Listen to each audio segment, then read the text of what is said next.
So yun, good morning. Sus, grabing humid kasi, oh. Isang linggo na mahigit yung humid. Kaya, pawis, oh. Tigaktak. Kahit nakaupo ka lang, wala kang ginagawa. Oh, basa, pati pantalon. Oh.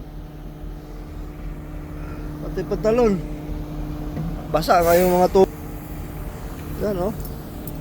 Moist dahil sa humid. Uy, kapait diri sa among area kay mag-humid. Dugay kay mo man. Abot pag 2 ka semana, ng linggo. Yes. Tipong kahit nakatayo ka lang dyan, oh. Kasi sikip yung dibdib mo sa gabing. Ayun, oh. Oh, nagkaktak eh. Hindi pa nga nagtrabaho lalo na yung nagtatrabaho dyan. Yan yung isang araw dyan sa site, may nadali ng ibang lahi ata yun eh. Ibang lahi naman na inatake dahil nga sobrang init. Kaya yun, bawal magtrabaho ng isa-isa lang, ah. Dapat may kasama para kung may maramdaman ka ng hindi na maganda, may maka-rescue agad. Kasi lalo na dito pag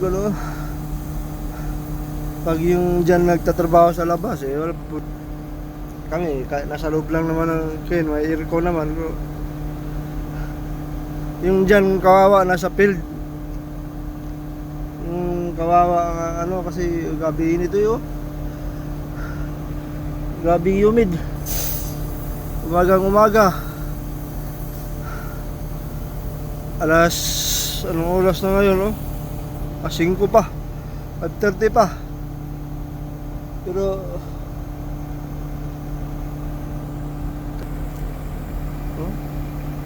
tuloy kapigaan yung pigaan yung damit. Sus. Yan ang problema rito sa pag maghangin. Sabihin ko din.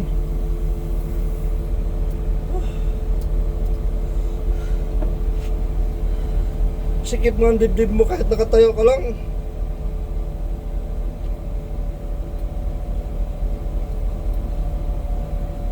Oh. Kaya may dala-dala ako laging extra. Bakit di para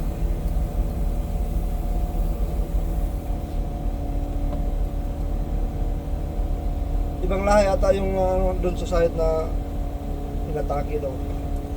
Sobrang init eh. Kaya ngayon, nagpayos ng safety.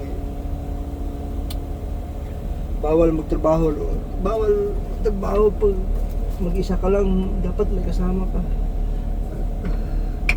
Kasi para kung himatayin ka man.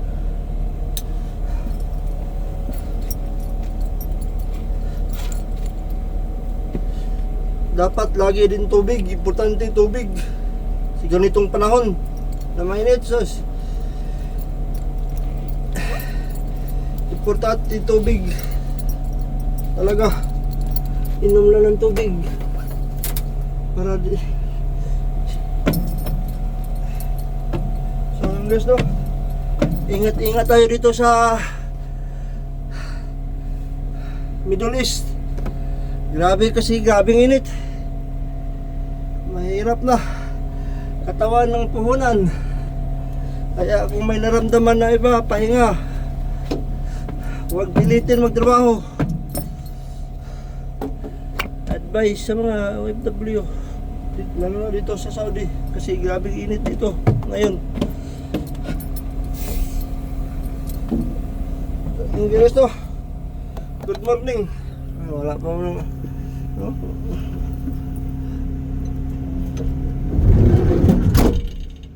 Grabe, Jesus, hindi na ako maglinis eh. Sakit sa puot sa dughan.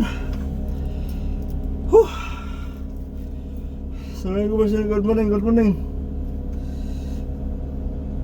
God bless. Ingat tayo lagi. Lalo na dito sa Saudi.